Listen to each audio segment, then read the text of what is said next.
ladies and gentlemen, I'm the CHALL, your sports reporter and Doncaster Rovers Football Club enthusiast, and welcome to another daily report bringing the latest news and rumours from my hometown, or home city club, shall we say. Congratulations to Doncaster for getting that city status. Home city, Doncaster Rovers news and rumours. Now, this one's all about exits. Exits. Dun dun dun. And this is all about Joe Dodoo.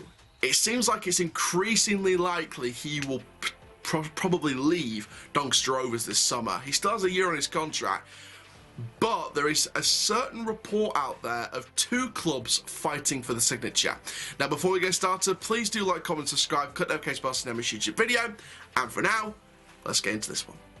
So numerous sources have been reporting about Joe Dodoo, but Inside Football has a very interesting story. Now, the Magpies, aka not Newcastle United, but Notts County, finished a second straight season 5th in the National League, looking to improve in the summer to challenge for promotion. Now, Dodoo signed for Doncaster Rovers last summer, making 33 appearances in League One in the season gone, as by his team were relegated to the 4th tier. In the league, the winger scored 4 goals and provided a quoted solitary assist, but he could be on the move just 1 year after signing for Rovers. Dodoo is reportedly fancied by Notts County, and they want him to lead the way as they aim for promotion to the 4th tier. The winger has also League 2 interest from side Walsall, but it's thought that the Magpies could provide a more attractive package for both the player and the club. He made 1 appearance in the Premier League for the Foxes, when Leicester City went on to lift the title in 2015-2016, and has also played for Rangers, those of you who need a little bit of history on Joe Dodoo. The winger's deal with Doncaster is up next summer, and it remains to be seen if he's willing to take a step down to play with Notts County. Now, obviously, this is a very developing situation. Obviously, this is a very developing story. But now I'm going to share my thoughts on the potential deal involving Joe Dodoo and a step down to either non-league or on his way down to League 2. So there we go, Joe Dodoo possibly on the way out, and the reports from Inside Football claim that Notts County would provide a better financial package for Doncaster Rovers and the player than Walsall. Now, obviously, Walsall, managed by Michael Flynn, Notts County's manager, has just gone and joined Forest Green in League One. So Notts County will want to go again next season in the National League with a new manager, hopefully some new ideas for the club to move it forward and try and go 1 step further than the semis and maybe even get to the final. Well, actually, we're 1 step further than the preliminary rounds, get to the semi-final, and who knows, maybe even Notts County could win the title in the National League next season if they make the right appointment, which I'm sure, you know, hopefully they might do. But it depends who the new Notts County manager would like to bring into the club, because if you want someone like Joe Dodoo, then, you know, nothing against Joe Dodoo as a person or anything like that, but I will drive him to Notts County myself, because Joe Dodoo, for me, hasn't really worked. Now, would I like to see him given a second season to prove himself? Absolutely. And I know people are like, well, you're being too nice there, Aaron. You know, why are you giving Joe Dodoo the time of day? First of all, you know, who could have succeeded in a team like that this season? This team is up there as one of the worst teams in our club's history. As a collective, you know, it was full of people that didn't want to try, people that did not want to play at all, didn't want to consistently put the badge on every week and play for the community, play for the city, well, now city, but then of course town. You know, they didn't want to try most weeks. Gary McSheffrey got a tune out of them at some points during the end of the, between January and the end of the season. You know, McSheffrey did get some kind of tune out of them, but it was too little too late, in my opinion. The Morecambe defeat was the one that struck me by the most significance. 3-0 up, lose 4-3 in one half. That, for me, showed this team didn't want to stay up. They didn't want to stay up, and it was too little too late. But we look at performance like that and think, well, if that result had gone differently, we'd have stayed up. And, you know, obviously Gary McSheffrey's come out and said we need to evolutionise, not revolutionise. You know, ideally he's reported that he wants a squad size of 25 or 26. We've got a squad size of 19 with Harris and Biggins coming in. It's going to be 20 once probably Kieran Dunn's going to come. Well, we pretty much know Kieran Dunn's reportedly going to be coming in. So that takes it to 20 with Kieran Dunn coming in. I believe Bostock, Faulkner and Barlow takes it to 23. I'm not too sure if they're included in the already existing 20. I could be wrong. But I think it takes it to 23 with the 3 new deals, the fresh deals for Bostock, for Faulkner and for Barlow. Which leaves 3 more signings, 2 or 3 more signings. And, you know, take that squad size down to 22 or 21 if you exclude Dodoo and Hawula, who in my opinion would go anyway. Hawula linked to a move away. Dodoo is now linked to a move away to a couple of clubs. Hawula's linked to a few clubs as well. I think that it's probably best for all parties if Dodoo just moves on. I think take that step to League 2 or take that step down to the National League and play with a different club. I mean, for me, I would like Dodoo to take that step down. I think take that step down, play in the National League. You know, if Notts County are reportedly offering a better financial package that'll suit both us and Joe Dodoo, take it.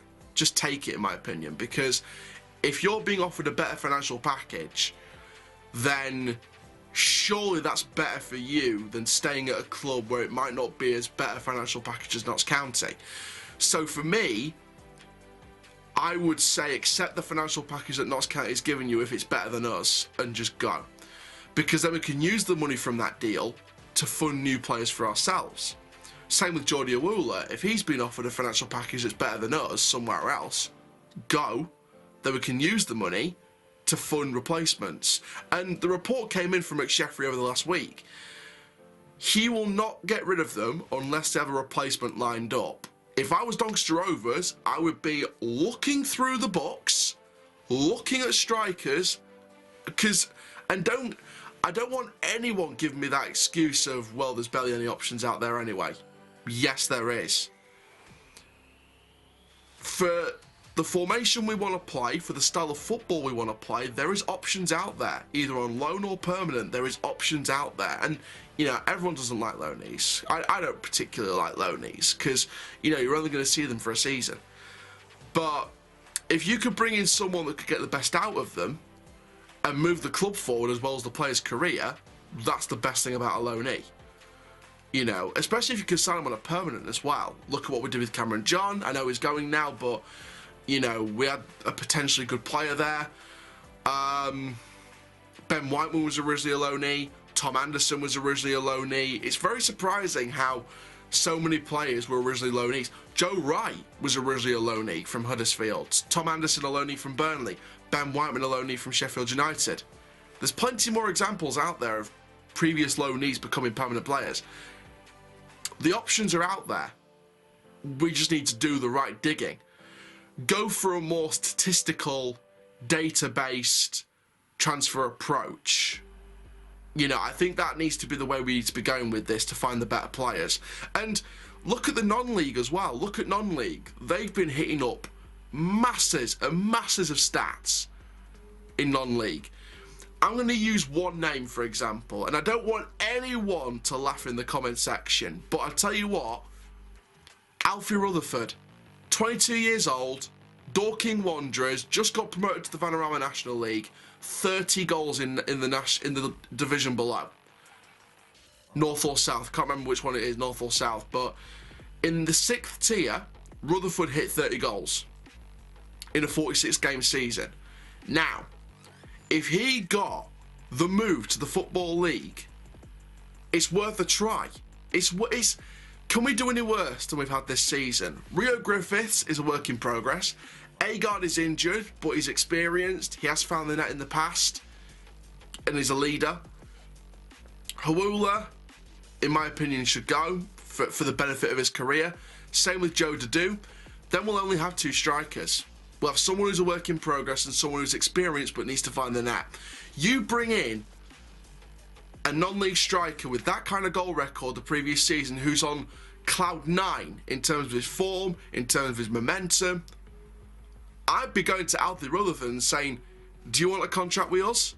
Do you want to test your waters in the Football League? Do you want to have a go at, being, a striker at a League 2 club that will look to push towards League 1 again? Do you want an opportunity to shine? Because if I was Alfie Rutherford, I'd be saying, hell yeah, where do I sign? Someone like that, with a great goal-scoring record at a lower division that we could pick up and bring into the Football League, would be ecstatic. Now, I know that's just one example, but there's plenty more examples of non-league players that are currently doing so well, but there could be exciting options in the Football League. Joe Sabara, Solihull Moors, decent talent. I reckon it's worth the crack. Ruben Rodriguez. Notts County were not promoted this year. Ruben Rodriguez could be a steal from the National League. Yes, we might have to pay a bit of money towards the fee, but so what? So what? I reckon we've got the money to do it. Someone like Ruben Rodriguez, someone like Alfie Rutherford, someone like Joe Sabara, we've got the money to do it. I reckon we should go for it. But that's just my opinion anyway. I think someone like Rutherford would be a good signing for the striking options. Someone who's done it at lower league level, at non-league level, and bring it into the Football League, who's on cloud 9 right now. I reckon it's worth a crack.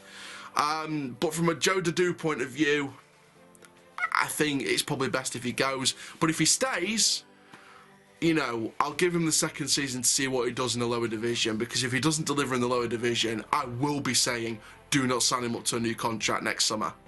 Do not do it.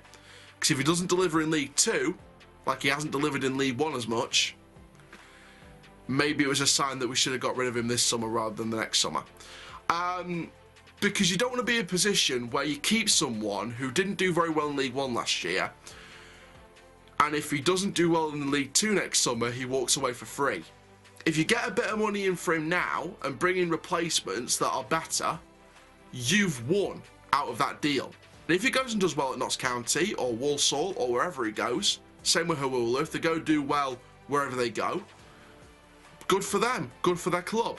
But if we get a replacement that is better and does very, very well, we've still won on this deal. We've still won.